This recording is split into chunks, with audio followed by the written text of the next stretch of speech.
क्या हुआ माँ? अभी मैंने आपको देखा चोरी छुपे मलय के घर जाते हुए, और अभी आंसू। क्या बात है? जिस इंसान ने उस मनहूस दिन दीदी भाई का एक्सीडेंट किया था और हमारे परिवार की सारी खुशियां ले ली, वो इंसान आज इस वक्त मलय के घर में मौजूद है। क्या? उसका नाम विशाल है और वो नंदिता मित्तल का भाई। जो इंसान चंद पैसों के लिए किसी को मरवा सकता है, वो किसी हैवान से कम नहीं हो सकता। उसी विशाल की वजह से नंदिता को हर्ष की सच्चाई पता चली थी और उसी की बेवकूफी की वजह से हर्ष भी दीदी भाई इस हालत में है। मेरी बहन यहाँ एक जिंदा लाश की तरह पड़ी है और वहां वो हत्यारा, वो कातिल खुलेआम घूम रहा है। अपने किए कराए पर कोई पछतावा नहीं है। लेकिन मैं अपनी आंखों के सामने उसे चैन की सांसें लेते हुए नहीं देख सकती।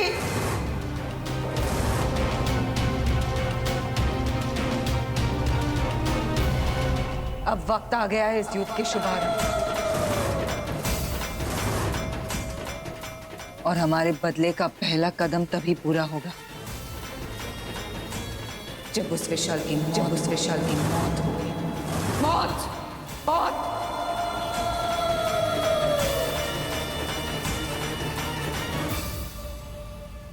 मैं समझ सकती हूँ कि एक अनजान व्यक्ति पे अचानक वार करना तेरे लिए कितना मुश्किल होगा, लेकिन इस इंसान को हमारे रास्ते से हटाना सिर्फ हमारे बदले की जरूरत ही नहीं है,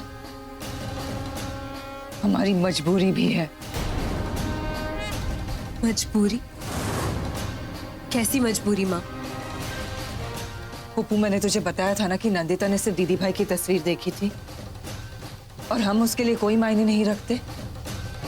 लेकिन वो विशाल हमारा सारा सच जानता है। उसने मुझे दीदी भाई और हर्ष के साथ देख लिया था और अगर उसने अब मुझे देख लिया या पहचान लिया तो शोना, हमारा ये सारा खेल यही खत्म हो जाएगा। और मलय से शादी करना तो दूर की बात, हमें जिंदगी भर छुप छुप के भागते रहना पड़ेगा। तू समझ रही है ना मेरी बात?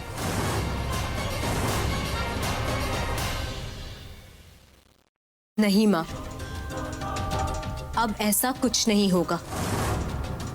पिछले 20 सालों से आपने अपने दिल में नफरत और बदले की आग जलाए रखी है। मैं उसे यूं ही जाया नहीं जाने दूंगी। और उस विशाल का तो मैं वो हश्र करूंगी कि वो रोज अपनी मौत की दुआ मांगेगा, पर उसे मौत भी नसीब नहीं हो। अब मित्तल परिवार और उनकी बर्बादी के बीच कोई नहीं आ सकता।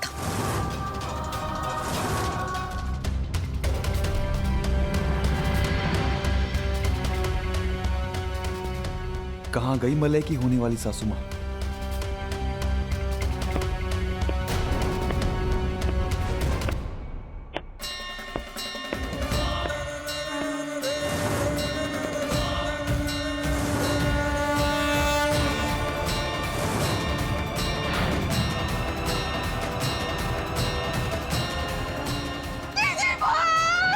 नहीं, ये नहीं हो सकता।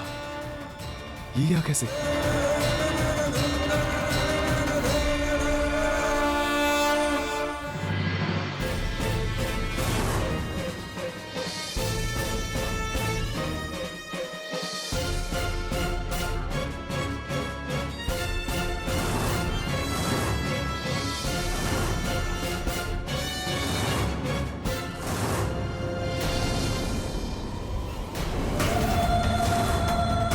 जाइए ना, कहीं बहुत देर ना हो जाए।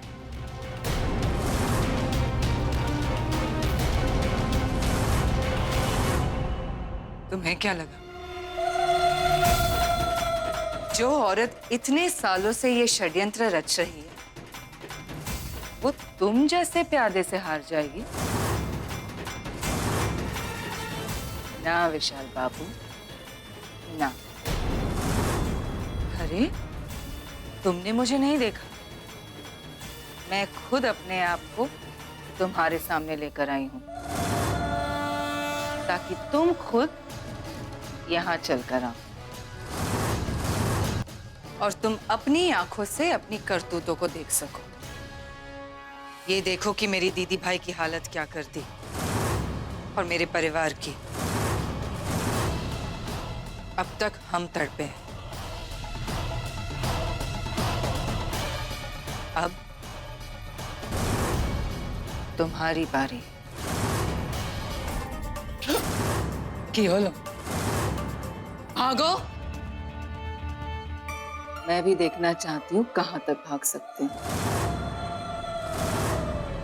भागो, चीखो।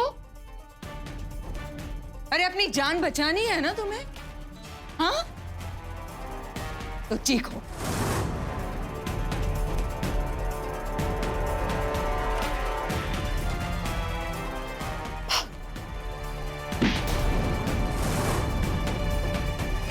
अरे विशाल बाबू,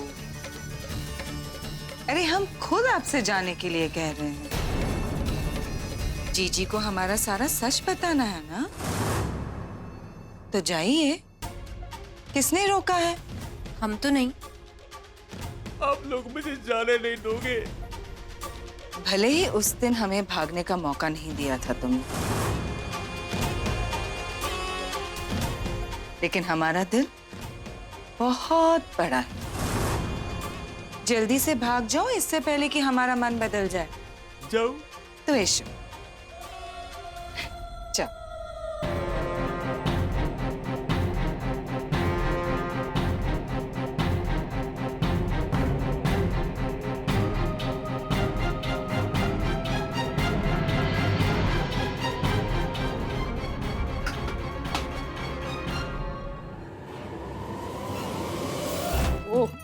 क्या हुआ कुमकुम? किस पर इतना गुस्सा हो रही हो? किसी पे नहीं दीदी, कुछ नहीं। तो आदमी यहाँ छोड़ दिया। कौन आया कुमकुम? आपके ममेरे भाई विशाल जी। विशाल?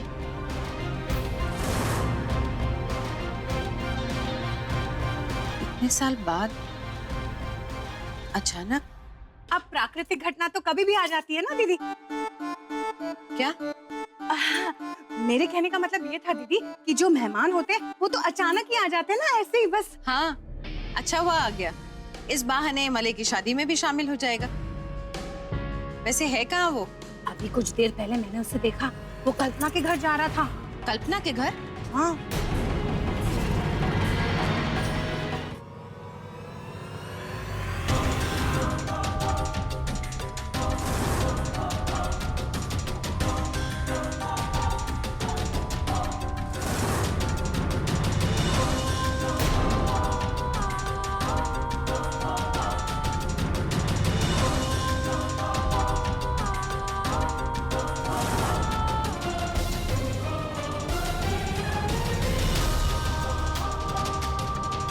अद्भुत।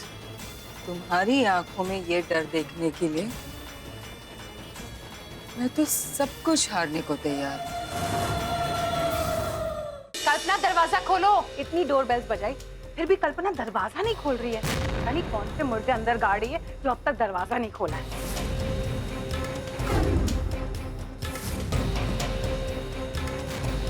विशाल का? विशाल का? वो यहीं आया था ना? वो यहीं आया था ना? यहीं आया था।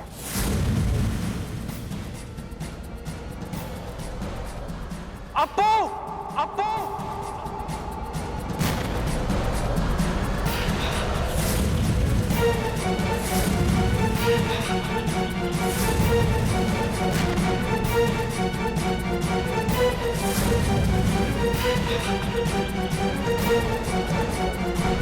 जाओ